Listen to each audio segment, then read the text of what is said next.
As the sun dipped below the horizon, a decorated black soldier named Marcus Hayes drove home, proud to return after years of serving his country.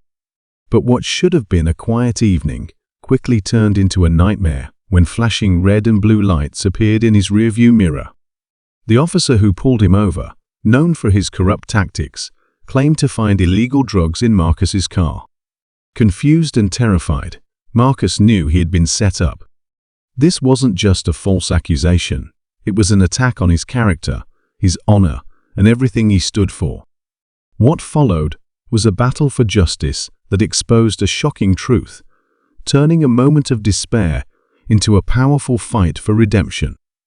It was a quiet evening in a small American town, the type of place where the rhythm of life felt slow, almost predictable.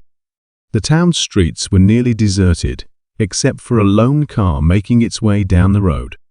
Inside was Private Marcus Hayes, a decorated soldier, recently returned from deployment. Still in his neatly pressed uniform, Marcus was headed home from visiting his mother. Marcus was the embodiment of discipline and honor. A young black man who had served his country with pride. He believed in justice, fairness, and doing what was right. Tonight, however, Marcus was about to face an ordeal that would test everything he stood for. As he drove past the town square, Marcus noticed flashing blue and red lights in his rearview mirror. A police car was following him, its sirens piercing the quiet night. Confused but calm, Marcus pulled over to the side of the road.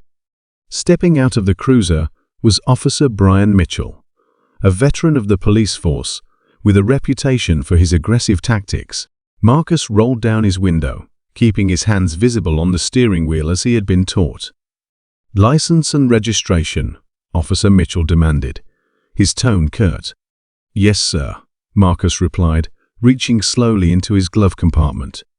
As he handed over the documents, he couldn't help but notice the way the officer's eyes scanned him, not with the usual suspicion, but something darker, something accusatory. "Where are you coming from?" the officer asked. "I just visited my mother, sir." "Heading back to base now," Marcus replied, his voice steady. The officer's eyes narrowed. "Step out of the car." Marcus hesitated, surprised by the command. "Is there a problem, officer?" "Step out of the car," Mitchell repeated, his hand hovering near his holstered gun. Marcus complied, stepping out slowly with his hands raised. The cool night air bit at his skin as the officer ordered him to the side of the road. What Marcus didn't know was that Officer Mitchell had already decided his fate. For weeks, Mitchell had been under scrutiny for his behavior, and whispers about corruption had started to circulate. Tonight, he saw an opportunity to shift the spotlight. As Marcus stood on the roadside, Mitchell began searching the car. Hidden beneath the driver's seat was a small bag of white powder, placed there minutes earlier by Mitchell himself. "Bingo," the officer muttered, holding up the bag for Marcus to see. "What is that?" Marcus asked, genuinely confused. "Cocaine," Mitchell replied, his face twisting into a smug grin. "Looks like you're in big trouble, soldier." Marcus was stunned. "That's not mine. I don't do drugs. I've never even—" "Save it for the judge," Mitchell snapped, pulling out handcuffs. "You're under arrest for possession with intent to distribute." The next few hours were a blur for Marcus. He was taken to the local police station, booked, and thrown into a holding cell. His pleas of innocence fell on deaf ears. To the officers on duty, he was just another criminal, and Mitchell's word carried more weight than Marcus's clean record or military accolades. News of the arrest spread quickly through the small town, and whispers of the soldier-turned-drug dealer filled the air. Marcus's reputation, painstakingly built over years of service, was tarnished in an instant. But Marcus wasn't alone. Back at the base, his commanding officer, Captain Laura Bennett, received the news. She knew Marcus well and couldn't reconcile the charges with the man she had served alongside. Determined to uncover the truth, she reached out to Marcus's family and hired a lawyer, a sharp and relentless attorney named Vanessa Carter. Vanessa immediately got to work, combing through the details of the case. It didn't take long for her to spot the inconsistencies in Mitchell's report. For one, the timeline didn't add up. Witnesses had seen Marcus leave his mother's house minutes before he was pulled over, leaving no time for him to acquire or hide drugs. As Vanessa dug deeper, she discovered something even more damning: a pattern of misconduct in Mitchell's past. Complaints from other drivers, allegations of planted evidence, and rumors of racial profiling painted a troubling picture of the officer's integrity. The case went to court, and the atmosphere in the courtroom was electric. On one side sat Marcus, his family, and a small group of military colleagues who had come to show their support.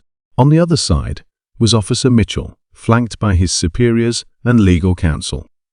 Vanessa's opening statement was powerful, setting the tone for what would become a battle not just for Marcus's freedom, but for justice itself. She methodically presented the evidence, highlighting the lack of Marcus's fingerprints on the bag of drugs and the absence of any prior criminal record. Then came the pivotal moment: the introduction of video footage from a nearby gas station. The grainy security tape showed Marcus's car pulling over, followed by Officer Mitchell exiting his cruiser with the bag of drugs already in his hand. The courtroom erupted in murmurs. Under cross-examination, Mitchell's composure began to crack. Vanessa's questions were sharp and unrelenting, exposing the holes in his story. Finally, faced with mounting evidence and the weight of his lies, Mitchell confessed to planting the drugs. The judge's gavel struck down, and Marcus was cleared of all charges. The courtroom burst into applause as Marcus embraced his family, tears streaming down his face. But the story didn't end there. The fallout from the case was immense. Officer Mitchell was stripped of his badge and sentenced to prison for his actions. The police department faced an internal investigation, leading to reforms aimed at preventing future abuses of power. Marcus, though exonerated, struggled to rebuild his life. The scars of the ordeal ran deep, but he channeled his pain into purpose. He became an advocate for justice, speaking out against corruption and racial profiling. Years later, Marcus's story would inspire others to stand up against injustice, proving that even in the face of adversity, truth and perseverance could prevail. And as for Marcus, he found solace in knowing that his battle wasn't just for himself. It was for every person who had ever been wronged, for every voice that had gone unheard. Justice prevailed as Marcus Hayes reclaimed his honor, proving truth and integrity could triumph even in darkness. The corrupt officer faced consequences, sending a strong message against injustice. Marcus's courage inspired many to stand up for what's right, reminding us all that resilience and determination can change lives and that the pursuit of justice is always worth it.